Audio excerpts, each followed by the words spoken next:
Hello and welcome to the fifth edition.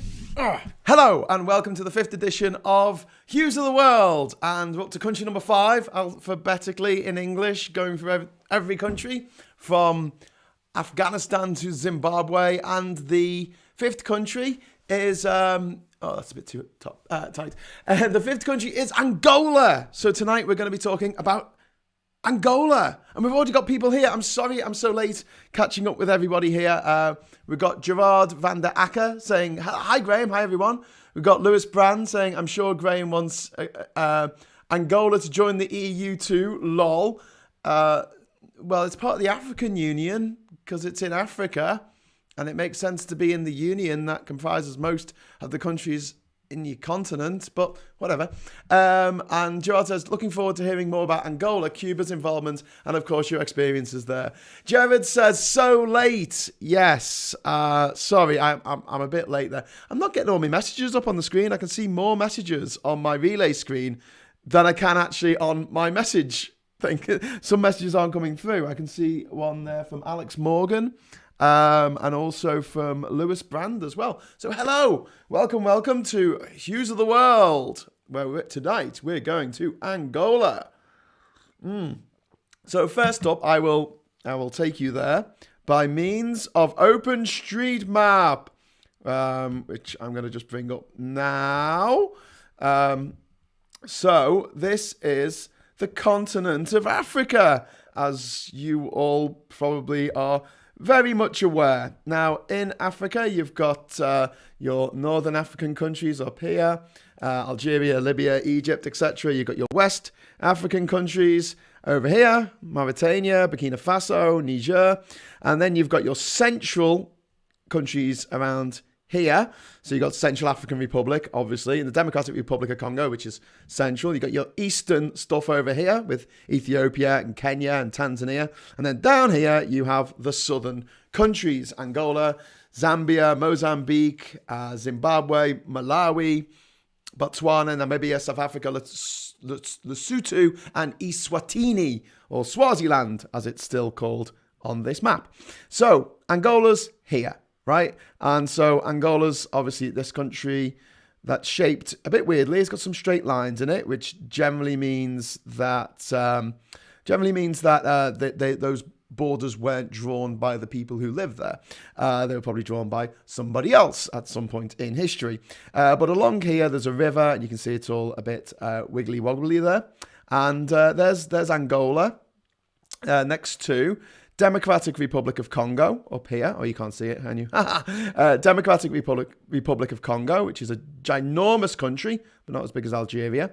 And what else have we got? We've got Zambia, which I always think looks like a kind of like a baby. I think it looks like a baby with a baby's head here, kind of curled up with its feet over here. And then there's Namibia, which used to be called Southwest Africa. And obviously you've got South Africa, Botswana, famous for its diamonds and the film The Gods Must Be Crazy.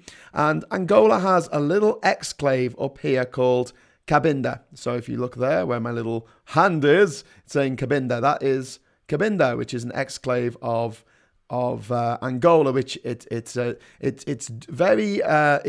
guards very zealously, I should say, as it's actually a truckload of oil exists there in Cabinda, so Angola's not going to give it up easily. So yes, that's that there, and I'll just get rid of the map and come back to you.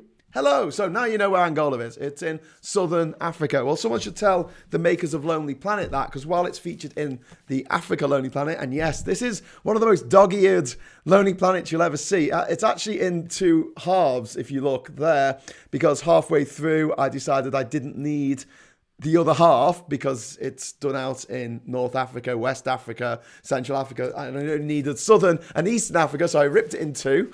And Angola's in the Southern Africa section of the big Lonely Planet for Africa. It's not in the Southern Africa Lonely Planet, which is really annoying. All the other countries of Southern Africa are there, like Zambia and Malawi, Mozambique. But for some reason, Angola's not there.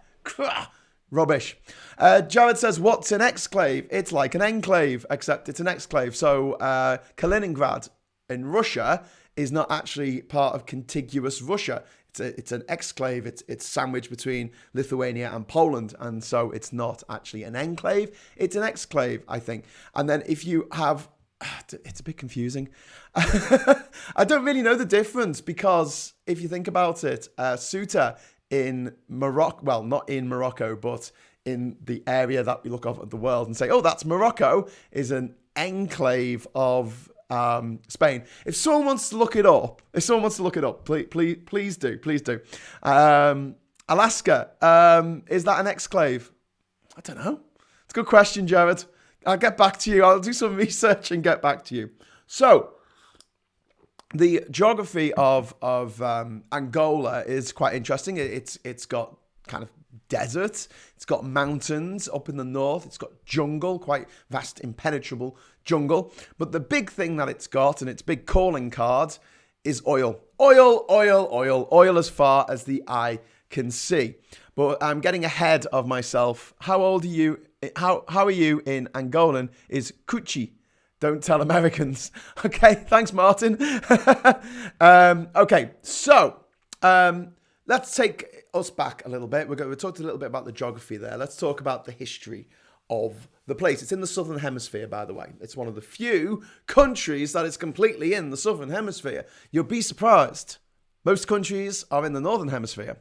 And the ones that, there are a lot that straddle the hemispheres, like Indonesia and Brazil, and there's very few that are entirely in the Southern Hemisphere.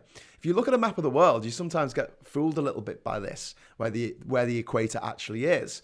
But if you look at it, Papua New Guinea is completely in the Southern Hemisphere, but neighbouring Borneo, which isn't very far away, it actually straddles the equator.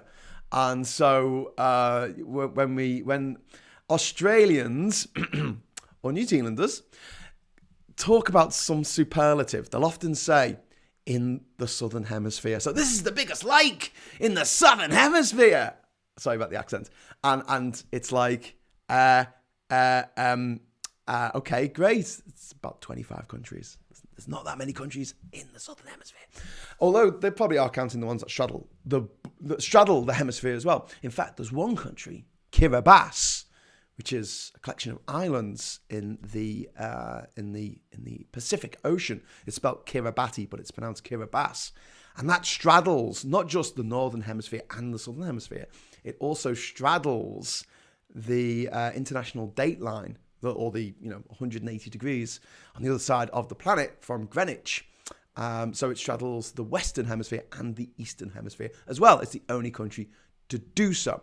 Where the Western Hemisphere, the Southern Hemisphere, the Western, the Eastern, and the Northern and Southern Hemispheres meet up on our side of the planet is in the Gulf of, around the Gulf of Guinea.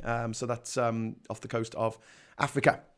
Okay, so back to the history. I'm going to try and go through this as quickly as possible because I spent far too long talking about the history of Andorra the other day. I wanted to talk a bit more today about my experiences in Angola itself. So let's go. Before the Portuguese arrived in 1483, so it was 7 years before Columbus set sail, the Italian Columbus set sail on his first journey to the New World, paid for by Isabella and Ferdinand, who were the rulers of Spain at the time, the joint rulers. Vasco da Gama was a great Portuguese, great, everything's relative, was a famous, famous Portuguese explorer. And he landed in Luanda Bay. Luanda is the capital of Angola, still is today, in 1482. Stop saying 18, Graham. In 1482.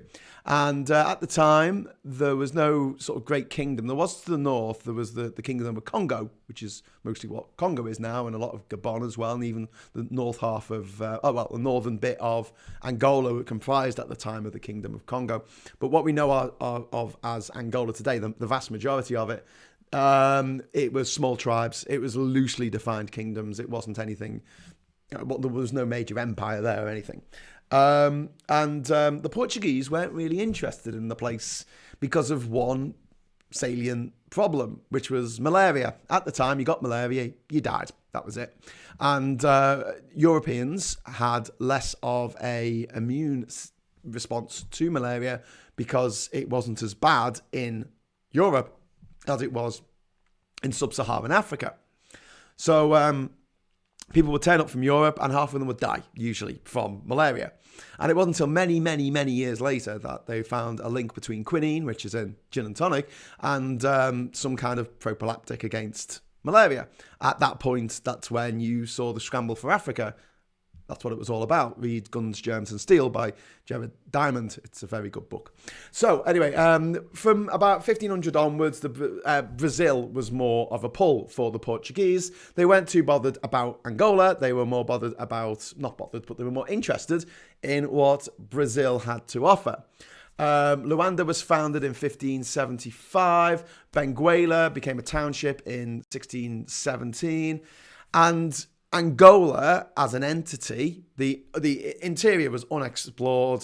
The Portuguese didn't really have any say in what happened further inland, but along the coast, it had all these little trading stations set up. And what were they there for? Two things: to stop off on your journey around the Cape of Good Hope, get supplies, have a few days shore leave. That's nice, isn't it? The other thing was slaves. Slaves, and more slaves. To give you some idea about how many slaves the Portuguese, and I'm going to pick on other countries when it comes to slavery when I get to the countries that they colonized, but I'm going to just stick with Portugal for now. They treated Angola as a collecting station for slaves. The Atlantic slave trade continued until well after 1820, which was when Brazil had its independence, and it was slavery was only abolished in Angola in 1836.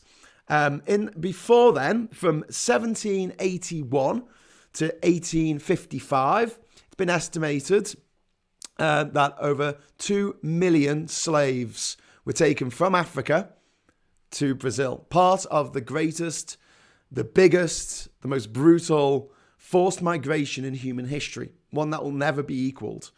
And it's estimated that millions more Africans were actually taken from Africa or Angola than actually made it to where they were supposed to be working in Brazil. Perhaps as many as 12 million all in were captured from Angola over the centuries, and not that many survived.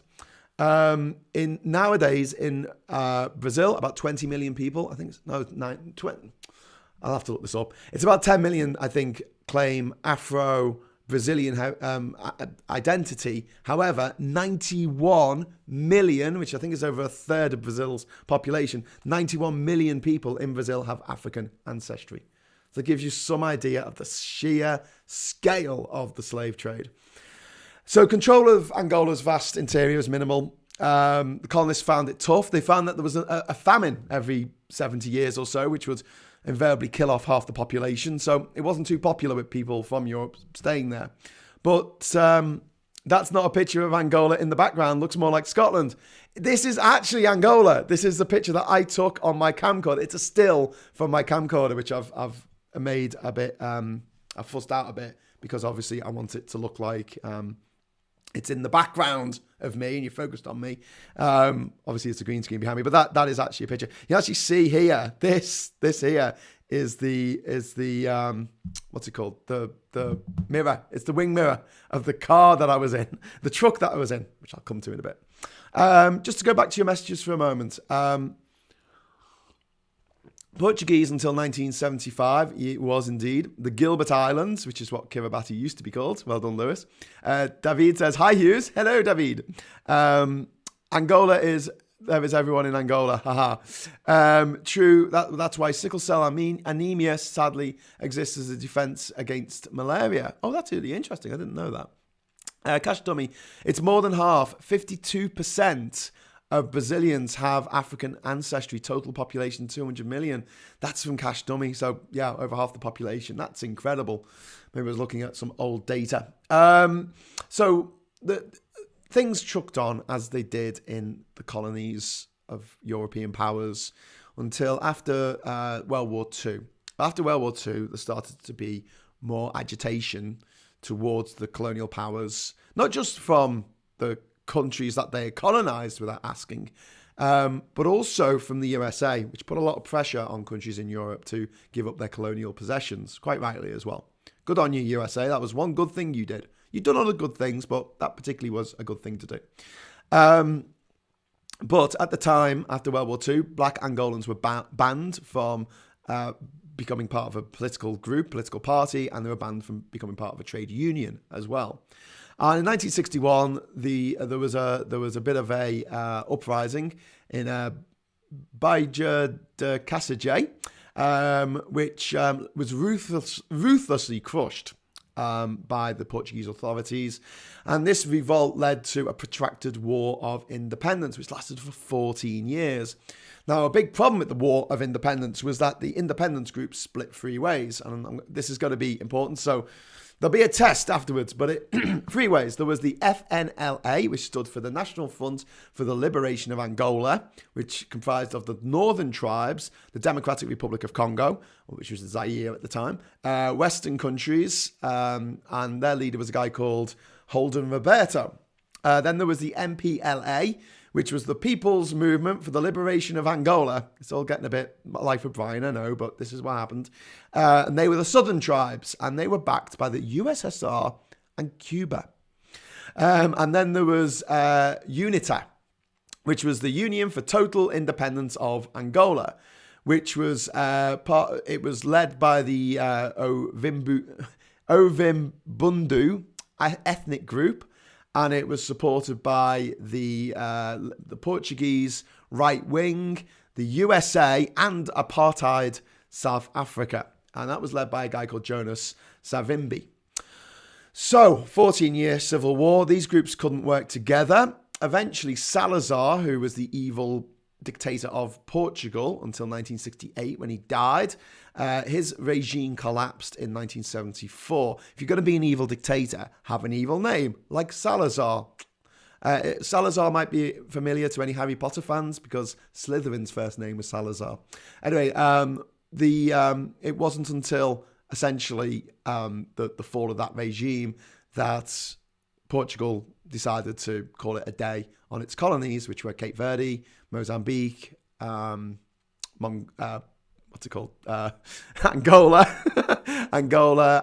Timor-Leste, and I think Goa, but it kept hold of Goa for a bit longer. Yeah, so the leaders of the FNLA and the MPLA and UNITA, Roberto Savimbi and the MPLA chairman, whose name was Augustino, they met in January 1975 and agreed to a coalition government, power-sharing government, and said that they would declare independence on November the 11th of that year. However, before then, fighting broke out amongst the factions. The weapons flooded in from the USSR and the the USA. And thousands of Cuban troops were deployed in Angola to prop up the MPLA. Before the announcement, before independence was declared, the FNLA was pretty much annihilated by the MPLA, who were aligned with the communists. Hence this flag. Keep that in mind. And UNITA retreated mostly to the south of the country. So then there were two. It was just the MPLA and UNITA. The MPLA took charge as the government of an independent Angola, and the Portuguese left. It was the maddest scramble. It was the biggest airlift in history, legendary in its ineptitude, and the Portuguese had this nasty habit of trashing places on the way out, i.e. pouring concrete down wells, setting fire to buildings, pushing cars off cliffs, just generally causing a lot of chaos. Angola was left with hardly anyone with any education past primary school, essentially. I think they only had a handful of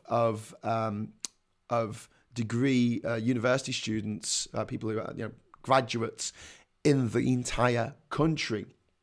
And And I mean, everything was ripe for a civil war. The Portuguese pull out.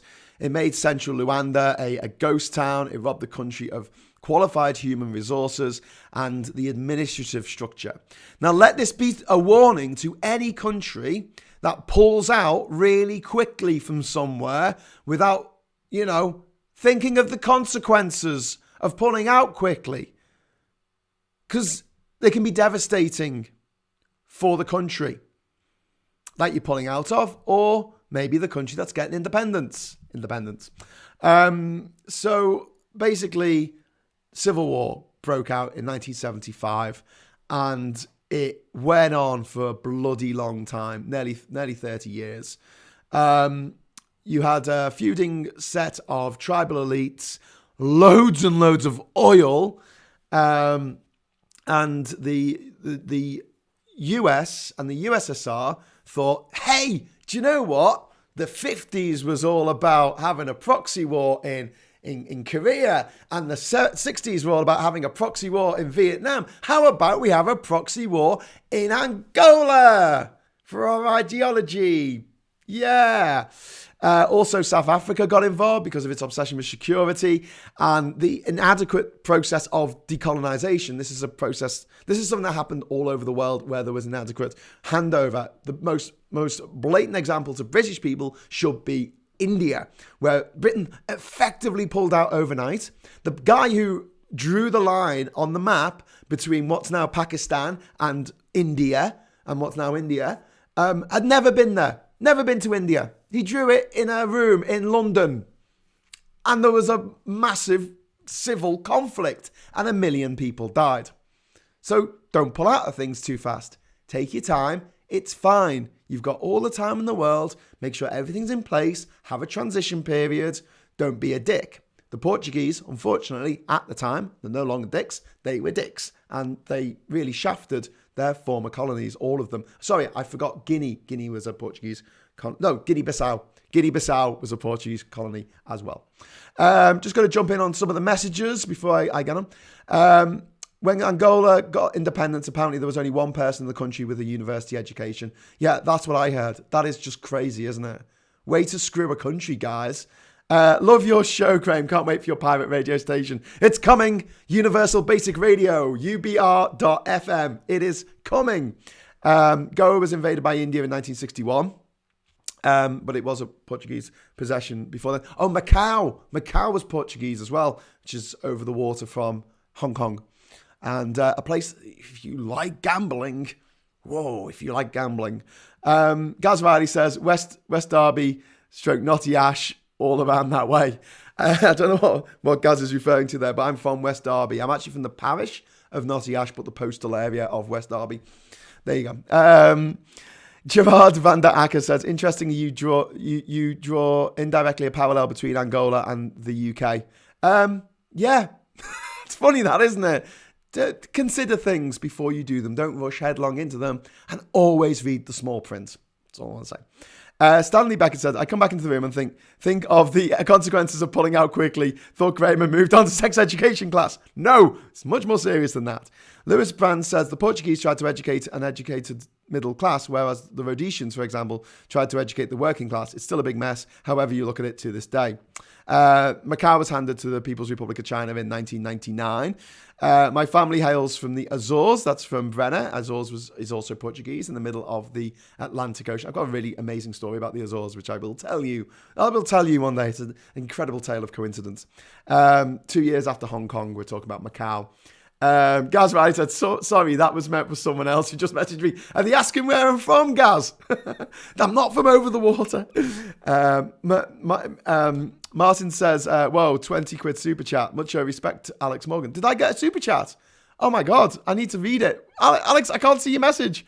Oh no. I'll try and find your message. Oh, there you go, super chat. Oh my God, I didn't even know I turned this on. I must have been half asleep when I did it. Alex, thank you so much. Finally got super chats. Finally your work, Graham. Looking forward to the rest of your projects. Yay! Thank you, Alex. Oh my God. I'm so super excited. That's more money than I've made from YouTube for doing these videos.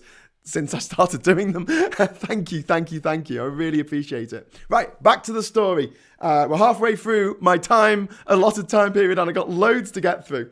Where was I up to? So, 15 years of civil war. The wishes of Angolans were undermined by meddling foreign powers. Sounds familiar. Western business interests. Obviously, oil was a huge allure. And then in 1990, the MPLA abandoned Marxism. They kept their swanky flag, the top of which the flag is that's the blood. It's always blood, isn't it? The red symbolizes blood. Black symbolizes Africa. The machete symbolizes the farmers. The half cog represents industry. The star is the star of communism, I guess. And they obviously made it to ape the flag of the USSR. But in 1990, they abandoned all that and said, let's have a social democracy instead, which was nice. But the war was still going on. In 1991, that was the end of the Civil War. There was a ceasefire agreement with UNITA, which was brokered by the USA and Cuba and Angola, with Angola. Unfortunately, this ceasefire broke down the following year when UNIFA lost an election, and they said it was rigged. It wasn't. It wasn't great, but it wasn't rigged to the extent that they said it was. I mean, imagine losing an election and then banging on about the fact that it's rigged, and then loads of people die. Whew, glad that never happens in Western democracies. Anyway, so there was basically they went back to war. And following the election, there was a Halloween massacre from the 30th of October to the 1st of November, in which MPLA forces killed thousands of UNITA supporters. And between May and October 1993, almost 200,000 people lost their lives. The road, rail, communications networks were all destroyed across the country. A new Lusaka Accord, which was signed in 1994. Lusaka is the capital of Malawi. It's the capital of Zambia. Don't at me. Accord was signed in 1994, and it was consistently violated by both sides, the MPLA and UNITA. They found new diamond areas and new oil fields, and both sides rearmed, and both sides committed atrocities. So there's a huge problem in Africa when you have instability and vast natural wealth. In 1998, the UN did some sanctioning, and it's one of the few cases where the UN's done a bit of sanctioning, and the sanctioning has actually paid off. They sanctioned UNITA diamonds, and as a result, their cash dried up, and their control of the countryside in the south crumbled.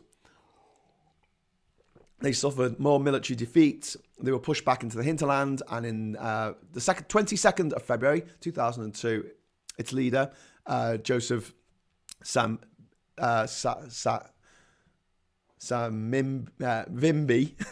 that's it, Savimbi. He was killed in an operation by the MPLA forces.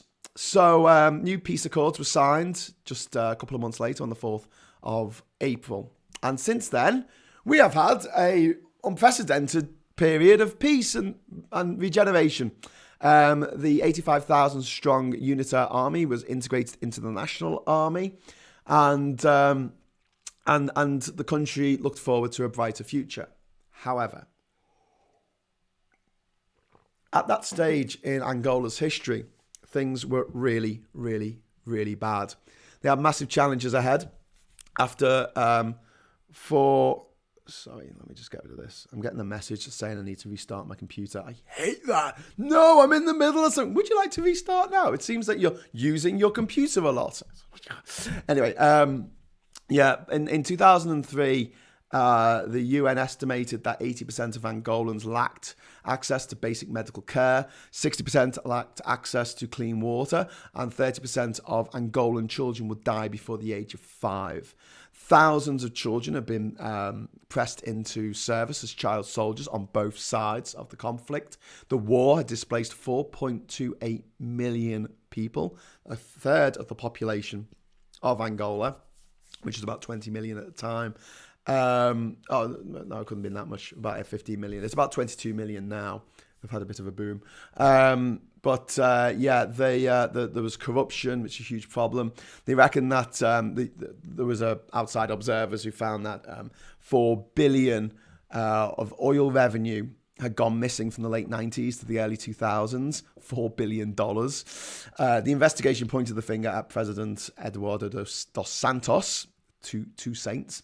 And in 2006, the Cabinda conflict was still going on because Cabinda wanted independence still from Angola. It wants to be its own independent state, but Angola wasn't going to allow that because Cabinda is so full of oil. So ridiculously full of oil. It's got lots of oil. It's a rich country, but still massively impoverished. In Luanda, the capital, there are skyscrapers.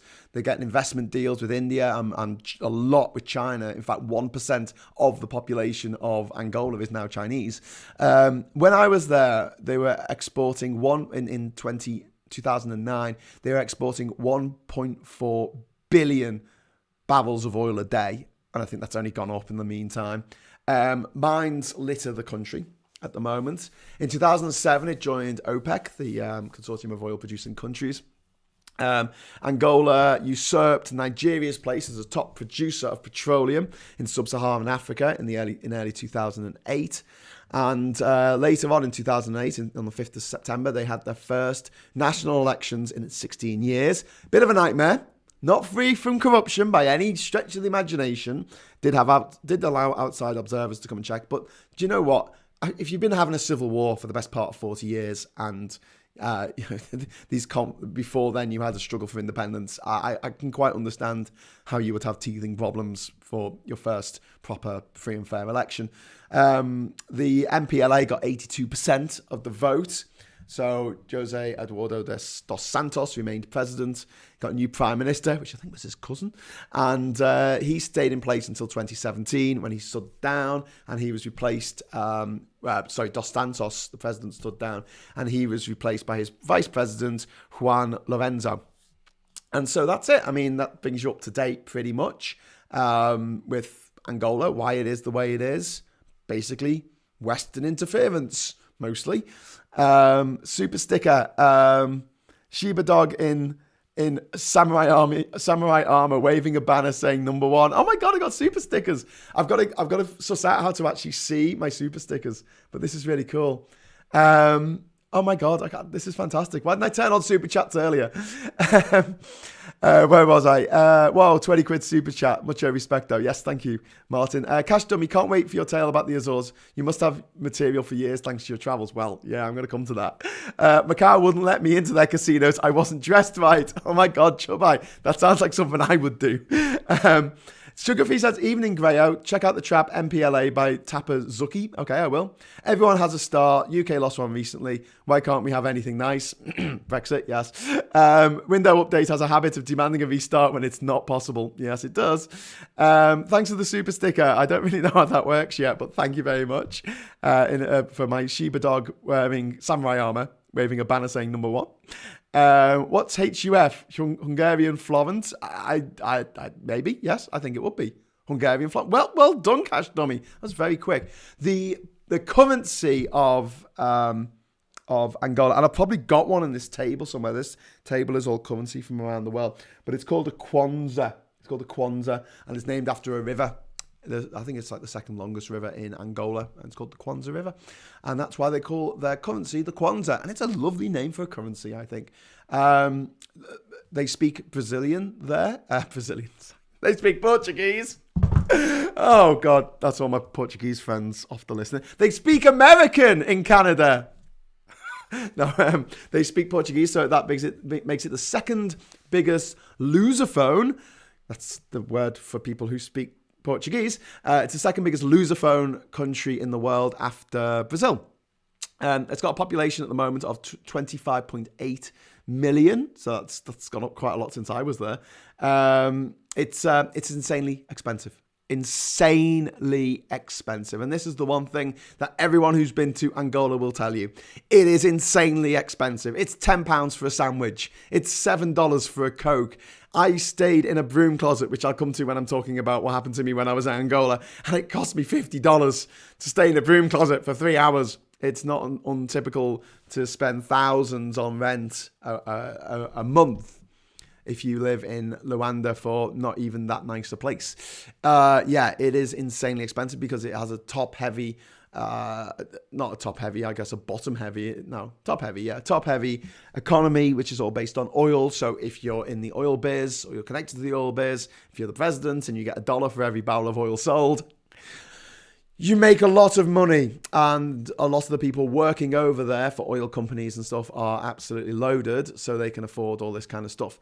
The people who don't work in the oil companies, or they do work and they're just workers, they're not actually chief executives or the people with all the power, they earn bugger all, and it makes it very difficult to live in Angola at the moment, and it's something that we really need to work on. I've got 20 minutes left. Is Argentina next week? No, Gaz Riley. It's Antigua and Barbuda next week. A friend of mine is from Angola. She now lives in Ireland and can't get used to the lack of steel bars on windows. Yeah. Angola's not the safest country in the world. I mean, I didn't have any problems when I was there, but yeah, it's still a problem for security, very much like Nigeria, which suffers similar problems to Angola, where it's had conflict in the north versus the south. Loads of oil was found, there's lots of corruption, and Western powers love to meddle, and oil companies love to just take the oil and screw over the people. They'll happily pay off the politicians, they'll happily pay off the business people that they need to pay off, but apart from that, this idea of trickle-down economics, you go, okay, yeah, look at Angola. Come on, please. That's what I said half an hour ago. Yes. Alex Morgan says, prices like that, spent 14 euro on a sandwich in Switzerland once. Oh, my God. Yeah, but it's in Africa where normally you would get in a taxi or something, a bush taxi, squished in 16 people in this taxi designed for 7 people, and you'll pay a few dollars to go 100 kilometers, whereas in Angola, it was just insane. So when are you going to stream yourself playing one of the Sporkle geography quizzes and blitz through every country, capital, city and flag? Yeah, I could do that, Adam. I'll set that up for a special date, me doing a Sporkle quiz. I did the every country one a while ago, and I managed to do it in just like a crazy record time. But you've got to have a few practice runs, because you'll try typing in the name of a country, and it might not be what Sporkle's looking for. So Timor-Leste is a good example, or Côte d'Ivoire. It's Ivory Coast or Côte d'Ivoire. You don't know until you type it in. And if you type in the wrong thing, it costs you a couple of seconds. So one of the things, you just practice it and then, go live. Trickle up economics, yeah. See Tories Labour for details. Indeed. It's funny that they still have that quasi-communist symbol on their flag. Yeah. I mean, the flag of the MLNA or whatever they were called. Oh no, that's a credit card company, isn't it? The flag of the MPLA, sorry. The flag of the MPLA was that flag, except it didn't have the half cog, it didn't have the machete, but it did have the star, and the star was in the middle. So it looked like the flag of Vietnam, except the bottom half was black. So that was the flag of the MPLA, and then they just made it the flag of Angola. And they got all their money from the USSR, so you understand why they put it on the flag. Cash Dummy says, yes, and the Chinese eat their own food. They don't eat local food and are in camps closed for locals. I have a friend who's half Chinese, stroke Vietnamese, and he told me the Chinese are very racist. Yeah, it was often you would see in Angola a group of African workers, a group of Angolan workers, and the foreman, who's basically the bloke in charge, was Chinese. And it was kind of like, oh my God, it's happening again. It really is happening again. Let me tell you about my experience of the seventh biggest country in Africa, Angola. I got there in September of 2009. And at the time, I had gone through hell to get there. I'd been imprisoned once in Cape Verde Islands. I'd been imprisoned again for a week in Congo. And then I traveled over to the Democratic Republic of Congo, and unfortunately my visa by then for Angola had run out. My visa for Angola was really hard to get hold of. I couldn't get it on the border. I couldn't buy it in a neighbouring embassy, the embassy of a neighbouring country. I had to get it in London. So that required me to send my passport back to the UK for my dad to go down to London. And I also needed a letter of invitation. So I was supposed to do a talk at a local school, and the school invited me into the country. Without that letter of invitation, I wouldn't have got in. Anyway, by the time I got there, I had 3 months on the visa and to use it, and I'd used those 3 months up dicking around being thrown in jail in various countries. So by the time I got to Kinshasa, my visa was out of date by about a week. So I went to the embassy, the Angolan embassy in the Democratic Republic of Congo in Kinshasa. And the first day I went, it was closed because it was Angolan Heroes Day. The second day I went, they looked at my passport and said, you can't get another visa. I said, is there anything I can do? They said, we'll get a letter from your embassy saying you're a good egg, and we will we'll sort something out. So I went over to the embassy, the British embassy, and I said, can I have a letter saying I'm a good egg? And they said, no, but you can have a letter that says we don't do letters saying you're a good egg. I'm like, okay, that'll do. So they printed me a letter on British embassy note paper, whatever, A4 sheet, the British embassy headed paper, and it said, we don't give these things out to say that this person's all right. So then I took that back to the Angolan embassy and said, what can I do with this? And they said, okay, leave it with us, come back on Monday. So I had the weekend in Angola. Had the weekend in Democratic Republic of Congo, and went back on Monday. They told me to come back on Tuesday. And then on the Tuesday, the guy said, you can't get a new visa. And I'm like, oh, God's sake. So basically, I would have to send my passport FedEx back to the UK, get my dad to go back to London to go to the embassy to get a new visa, and then have it sent back to me. All the time I'll be waiting in the Democratic Republic of Congo, which isn't really somewhere you want to be waiting late at night for a bus.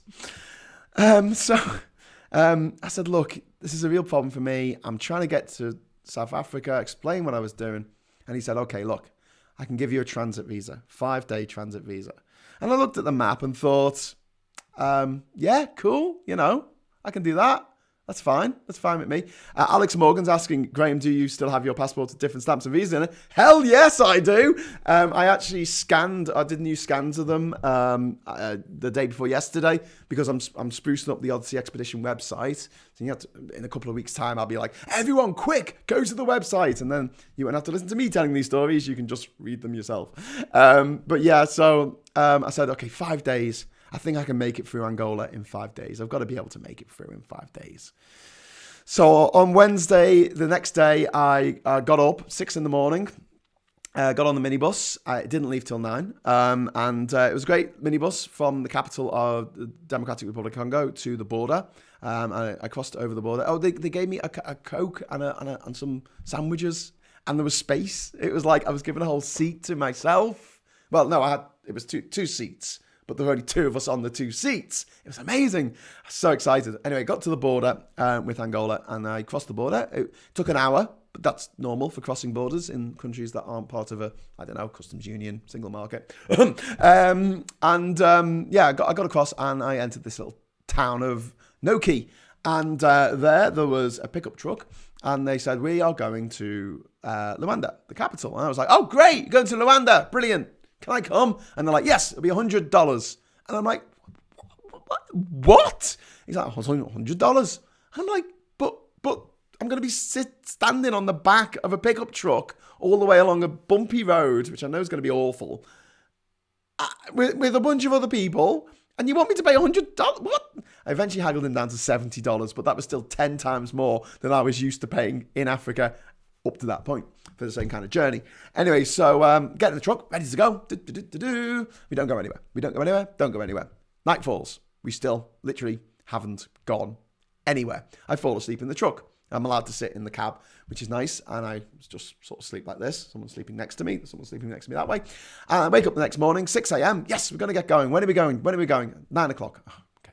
So 9 o'clock comes, 9 o'clock goes. We don't go anywhere. Everyone off, everyone off, everyone off. So we all get off the truck. And I'm like, well, why are we getting off the pickup truck? And he's like, well, we've got to go back across the border and pick up some sand. And I'm like, oh, for God's sake. Okay, cool, we'll wait here. So they go across the border, pick up some sand, come back, and the back's full of sand. Where we were all standing was now full of sand. And I'm like, where do we go? And like, oh, we're going to take the sand out. Do you want to give us a hand? I'm like, oh, for God's sake. Okay, give us a shovel. So I get a shovel, start shoveling out this sand from the back. And then they're like, whoa, I'm sweating. It's the equatorial sun in Africa, dusty. And I'm like, okay, can we go now? And they're like, oh no, we've got another load. So they go back across the border into the DRC, get more. I was just sitting there waiting. Oh my God. And I start worrying about, like, am I actually going to get through here in 5 days? It's been 2 days and I haven't left the border town yet. So the truck comes back down the hill. And I'm like, great. We're going to get going. We're going to get going. And they're like, oh, we've got to take this sand off the back. So get the sand off the back. And then it gets dark. And then they go, okay, we're not going tonight because it's dark. And I'm like, what? I've already paid me $70 at this point. Okay. So I sleep in the truck for a second night. The next morning, got up for 6 a.m., didn't leave till 9, and we actually started moving, but we didn't move very fast. We were going about 15 miles an hour, and the road looked more like a dried up riverbed than an actual road. And so we're bouncing around in the back of this pickup truck, and eventually we get to the Mbezi Kongo junction. And at that point, we get pulled over by the police because the other people on the back of the pickup truck with me, some of them don't have their passports and they're from Congo. So I'm basically on a pickup truck with a bunch of illegal immigrants and the police are kicking off. And I'm like, oh God, no. So I get into the cab and I just hide in the cab and just like there going, pick up a book, I'm just reading, nothing to do with me. The police are shouting at people in the back and I'm just nothing to do with me. Anyway, so then the door opens and I think, oh God, here we go again. So this is like, I've already spent 6 days in jail in Cape Verde. I've already spent 6 days in jail in Congo. The cop opens the door and he's like, right, come with me. And he motions to his motorbike. And I'm like, what? He goes, we're going to town, And I'm like, oh, for God's sake. So we got on the back of his motorbike and he goes to start and he goes, oh, I need some fuel. Give me $2 for fuel. Fuel's quite cheap in Luanda, actually. In Angola. And I'm like, okay, so I give him $2. And he goes off to get some fuel to take me to the police station. And he comes back on the bike. And luckily, one of the other guys on the bus, on the pickup truck, whose name I will never know. He said to the police officer, this isn't right. And he spoke to him in the local language. And he explained that, I have a passport and you can't take me away. And basically that guy, I don't know, he might have saved my life. I don't know. He was taken away by the police afterwards with the rest of the people who were taken. Maybe half the people on the truck were taken away. And I got to stay. They didn't take me. And he got the policeman to give me my $2 back as well, which was like a result. When I talk about my expedition, I often mention how I couldn't have got anywhere without the people who helped me along the way. And it was just those small acts of kindness, literally just saying to a police officer, what are you doing? Why are you doing this? Leave the guy alone. He hasn't done anything. That meant the world to me. I don't think I would have put up with another stint in an African jail, to be honest with you. At that point, I might have just given up. So, great. Anyway, we're sitting at the side of the road for ages, and eventually another pickup truck comes along, and I'm like, oh, sod this. Sod me $70. I'm getting on this pickup truck. I said, can you take me to the nearest town? They're like, yeah, $10. So I'm like, okay, give them $10. We drive a kilometre to the nearest town. Oh my God, I'm like, ah! So then I say, what's going on? They say, well, there's a bus coming in half an hour. And I went, yeah, all right, if you say so. And the bus actually came in half an hour, which was brilliant. And the bus driver was a guy called Peter, and he was great. The bus was full.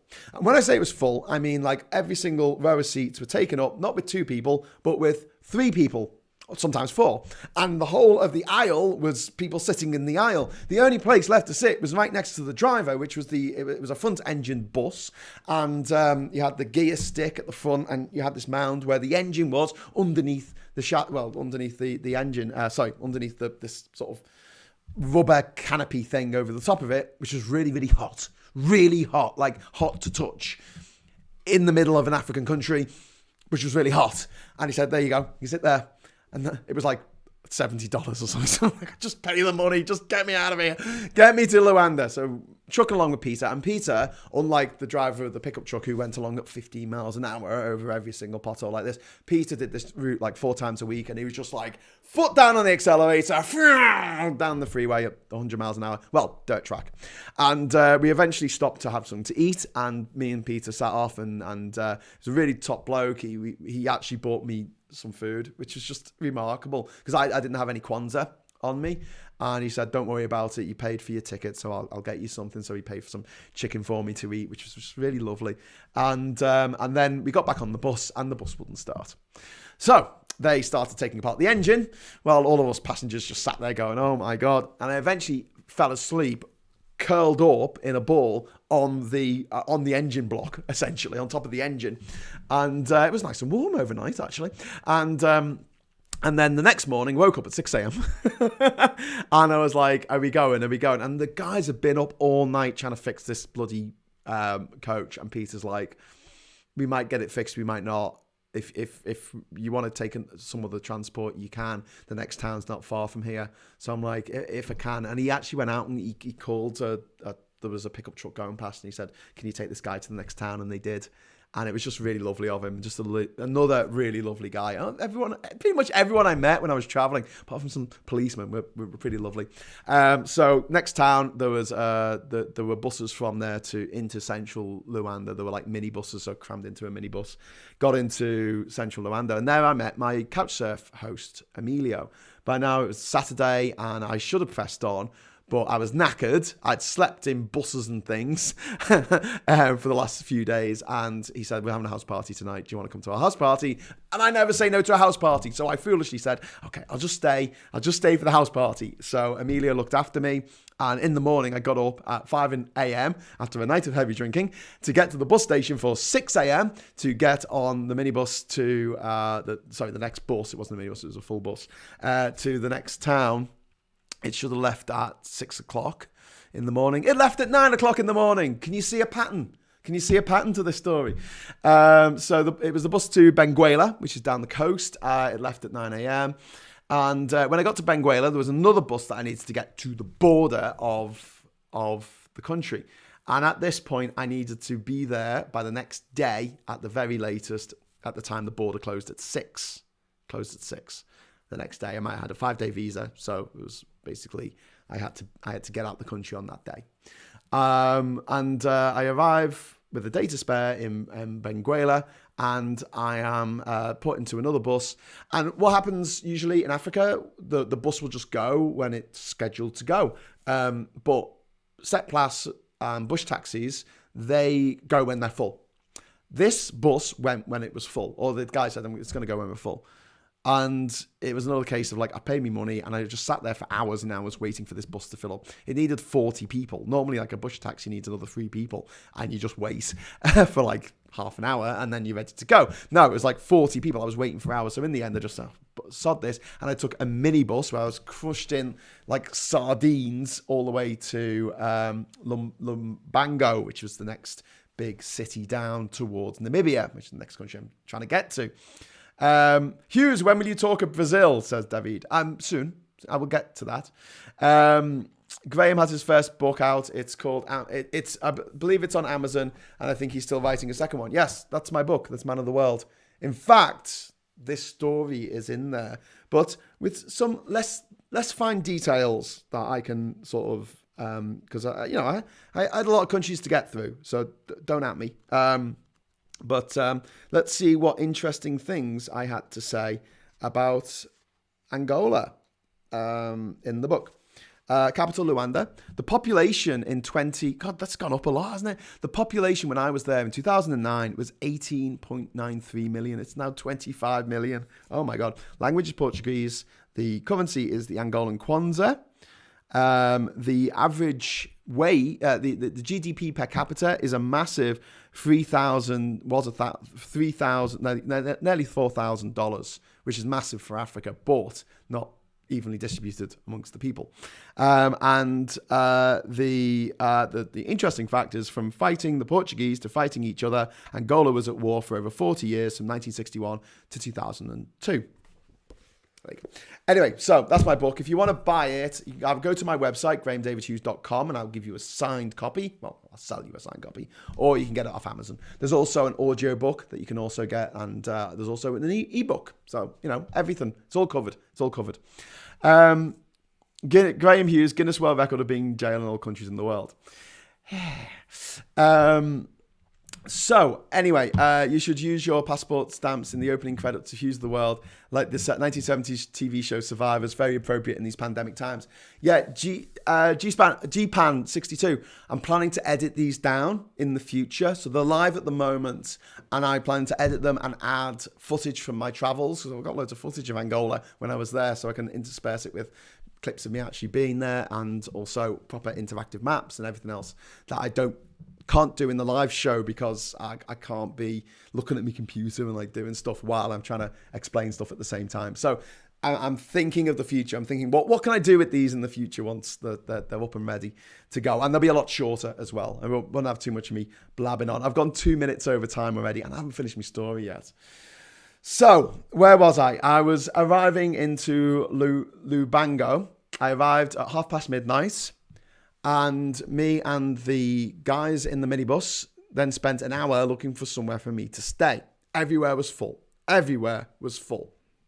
In the end, I found a guest house that the guy there who was looking after it said, listen, we're full. We've got no rooms. However, we do have the room that the guy who was saying, like I said, he said, I do have my room. You can stay in my room. And I'm like, okay, look, I just need to sleep somewhere. I can't stay out on the street all night. How much? And he's like, $70. And I'm like, look, can we negotiate this? And he's like, okay, $50. So I give him $50 to stay in this room.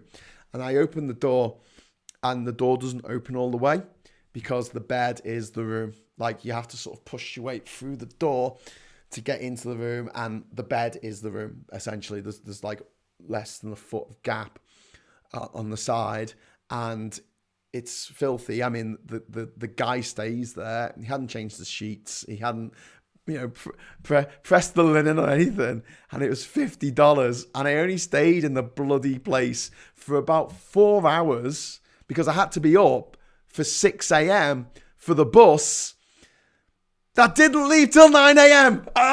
Anyway, so when the bus to the border finally freaking well left, I started to panic. The reason I started to panic is it was taking a bloody long time to get to the border with Namibia. And I knew that if I outstayed my visa, that would be a good reason for them to throw me in jail. And it seemed at that time that everyone was looking for excuses to throw me in jail in that part of Africa. So I was like, oh, God's sake, go. And I'm like trying to bribe the driver to go fast. And he's like, no, it's a schedule. And I said, what time does the border close? It says in my Lonely Planet it closes at 6 o'clock. 6 o'clock, fine. Okay, so it's coming up to 5 o'clock. And we're approaching the border, and I'm like, okay, great. I can see it on my GPS. I can see we're getting close to the border. Great, I've got an hour to spare. And we arrived at about 5:10. And just a few moments before we arrived, I had a horrible thought. Namibia is an hour ahead of Angola. What if it was 6 p.m. Namibian time? It would be 5 p.m. Angolan time. So I just ran off the bus and ran towards the border post. They were closing the gate. They were actually closing the gate. And I got to the gate, and I didn't exactly put my foot in the door like a Jehovah's Witness, but it was effectively like just held the gate. Please, I need to get out of here. I need to get out of here now. I've got a visa. I've got there. Please let me out. And the guy's like, oh, he opens the door. And I go to the window where they stamp your passport, and the woman had shut down her computer, and she was basically getting a coat to go. Well, she wasn't getting a coat. It's too hot to wear coats. But she was getting ready to go, and I just came to the window and knocked on the window. I said, please, can you stamp me out? Please. It's my last day on my visa. I don't want to get into trouble. Please, can you stamp me out? And she just went, and took my passport, opened it up, stamped me out, turned the computer back on, put the details in. There you go. I've never been so glad of getting a friendly passport person, a friendly border guard who actually stamped me and made it out of the country. Meanwhile, one of the other guys who was on the bus with me, he took the illegal way into Namibia, which apparently all the locals do, and I just wasn't ready. If I hadn't got through, he'd said to me, "Oh, I'll get you in." But I was really concerned about trying to get out of a country without an entry stamp is never easy. So yeah, what would you have done if you broke your glasses? Says Jeremy Goff. I had a spare pair of glasses. I didn't list that in the things that I took with me in my book. I had a spare pair of glasses and I also had contact lenses. Christian says, hi. Oh, I'm a bit late. Hi, everyone. Has Graham talked about Gerald Bull in Angola? No, I haven't. If you want to tell us about Gerald Bull in Angola, you've got about a minute left because I've gone over time, as I have a tendency to do. Very sorry. Thank you. Off to Amazon. Angola your finger over the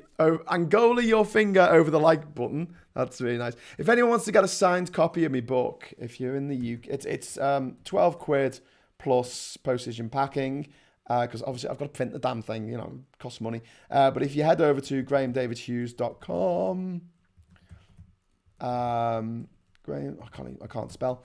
Right, if you head over to grahamdavidhughes.com, there's a way there of buying the book. Just scroll down to the bottom and it says signed copies. That room sounds like the fire escape room my friend stayed in a Berlin Airbnb run by Russians, lol. Yeah, I stayed in Airbnb stuff like that. I've stayed in couch surfing places like that, but I kind of expected it, and it didn't cost me $50. Cash Dummy says, thank you so much. I just got the audio version on Audible, read by Graham himself. Yes, it's full of mispronunciations, but 2 laugh out louds or your money back. Guaranteed. David saying, oh, you follow alphabetical order. UK we'll probably get a good deal with Angola. We'll probably get a really good deal with Angola because, there's one thing Angolans need. It's Cheshire cheese and artisan jam. And we've got so much of it. Can't wait to sell it to them. Okay, so I'm going to knock off now. Thank you so much for joining me for this edition of Hughes of the World. It never seems like there's enough time, to be honest with you, to talk about the history, the geography, there's stuff I'd like to talk about, which I've just run out of time. Next week, I will be back talking about Antigua and Barbuda, not just the history and geography of the country, but also my experiences there in the Caribbean. Antigua is a beautiful country. I didn't go over to Barbuda, but Antigua, I spent a good few days there and travelled about a little bit. I was on Antiguan radio. I think I featured in the Antiguan Times at the time. Wish I still had a copy of that. But I'll be back next week at the same time, 10 o'clock, to talk about Antigua. And for those following me on Brexit Reality, I will be back tomorrow at 1 p.m. to talk about more of the utter ongoing tragedy that is Brexit. I'm sorry to end on a bummer there, but just quickly to say about Angola. Again, it's one of those countries, just to say overall, it's impoverished, but the people are lovely. They've been through hell. They've been through war, and yet they're welcoming and they're giving and they've got a sense of humour about them. And I think when I see people in my own country moaning about absolute nonsense like the colour of their passports or the shape of their freaking bananas, it just breaks my heart to think that the people in the world who have gone through hell are just much like that. They know what it's like and they appreciate what they've got, whereas we don't in the West. Which is a huge problem. And a topic I might come back to on Hughes of the World time and time again. I'm sure I will. Especially when we talk about Bhutan, the only country in the world that uses happiness as a commodity, which we all should. Anyway, so until next time, thanks for watching. Thanks for supporting me. Thanks for leaving comments and getting involved. And I will wish you fair winds and following seas.